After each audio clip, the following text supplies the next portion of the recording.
everyone and welcome to this video. I hope you're all doing okay. Today we're going to be reviewing the second season of The Umbrella Academy that just came out today. I just finished watching it, so this is a raw review, like really raw. A little recap of what happened in the previous season, so season 1, that came out on February 2019. It's a story of 7 children that were all born on the same day, and the specificity with them is that they were before their birth, their mother went pregnant. How things went is pregnant, okay, now I have a baby. It's how it went.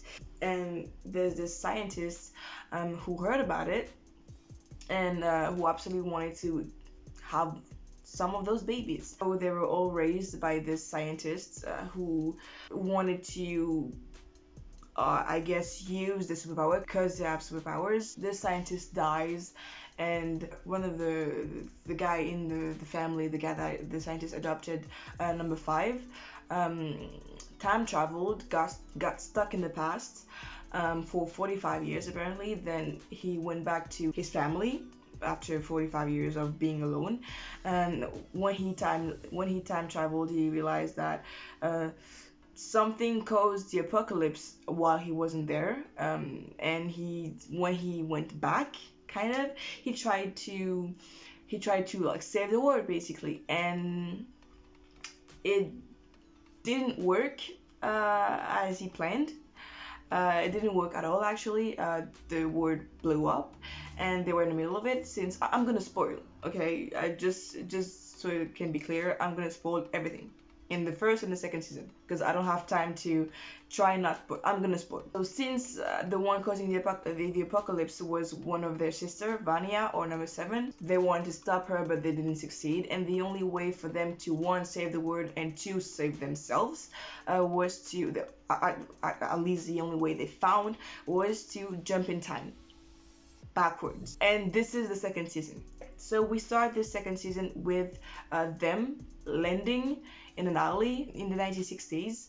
Actually, they got there separately, and one of them, like Vanya, the one who actually caused the apocalypse the first time, was hit by a car just when she arrived, so she lost her memory. Number 5 was the last one to arrive, and he saw that the apocalypse kind of followed them. Normally the apocalypse is supposed to happen in 2019, but it happens in 1963. He witnessed that, and the weird thing is that it's because of events that weren't supposed to happen. The Russians attacked the US, and like the war ended because of nuclear bombs, and yeah, he saw that, he witnessed that, but he managed to get out of it just in time thanks to the big guy. I don't remember his name, the nice big guy. So he went back 10 days before the apocalypse. It's kind of the same thing as the first season. So he went back, and he ended up like 10 days before all this happens, and he has to find all of his siblings. Like number 5 has to find all of his siblings so they can yet again stop the apocalypse. That's the synopsis for this like second season. What did I think about it? At first I was afraid, because The Umbrella Academy is a show about time traveling, and what worries me is that if you're not paying attention with what you want to tell or how you handle time traveling, you can create plot holes. And I was really surprised by this season because they stayed consistent the whole time, and I really like it. Even when I thought that they were falling to the easy way of doing things, they didn't. And I think that it's really something that needs to be pointed out. They took advantage of those like time traveling inconsistencies and used it to move on with the story. Isn't that like wonderful? I said I was going to spoil, so that's exactly what I'm going to do. At the end, like the very end, very few seconds before the ending, they arrived at the timeline that they left, and everything changed. It's not like they left and then they messed up the past and then they go back in their like real time, like in 2019, and everything is the same. No, in shitty shows or where they choose like the easy way, they would have gone back to the present and everything would have been the same. And that's not the case, and they even used it to make season 3. I don't know how to explain it, but I'm so happy. They took advantage of every little piece of character they had, in my opinion, to explore different sides of society, like back then, like in the past.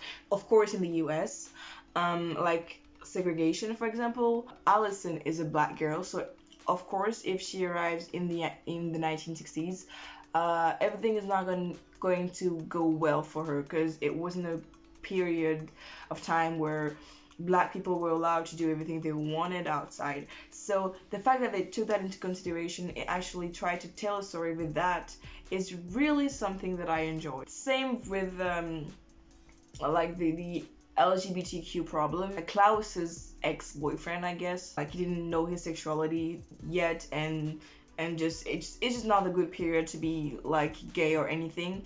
And they did try to actually like tell a story about it, and it was great. I actually liked it, even for like Vanya's like sexuality, her like, it's not even like discovering that she's attracted to women. It was so smooth. I don't know how to say that. Sometimes nowadays in TV shows and series and stuff, sometimes it feels really natural when they announce that a character is a part of the LGBTQ plus community.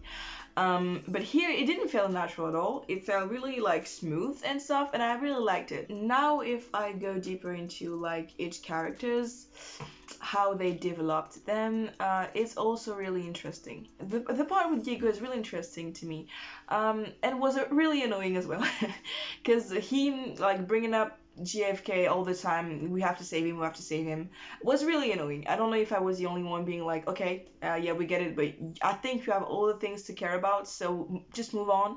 And I think they made it pretty clear that nothing major, actually nothing at all, had to change in the timeline for things to be, yeah, it should be this way. Like JFK died because he had to die, because the story of Earth, I guess,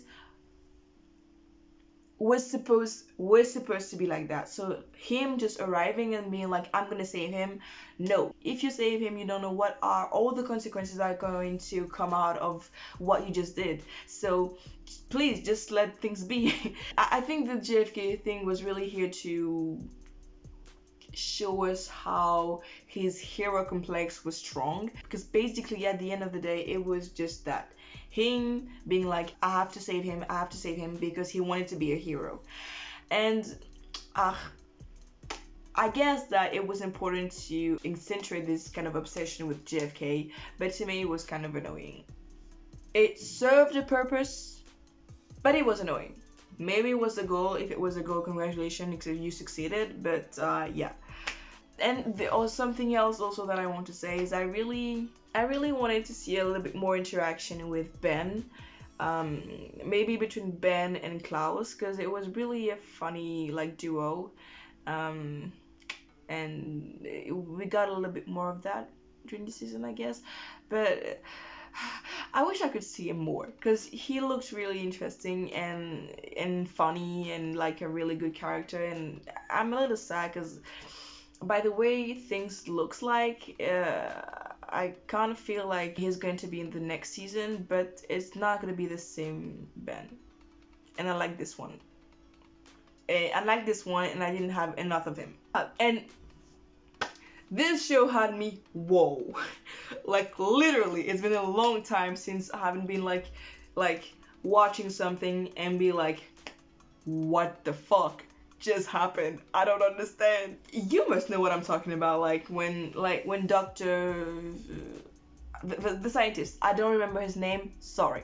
When the scientist was like mad at the little community he was in because they killed President Kennedy without him knowing. No, actually they lied to him about that, and he was mad, and they were kind of threatening him of revealing who he really is if he left, because the scientist has something they want, and then he did something in the back of his head, and I was like, what the hell is gonna happen now?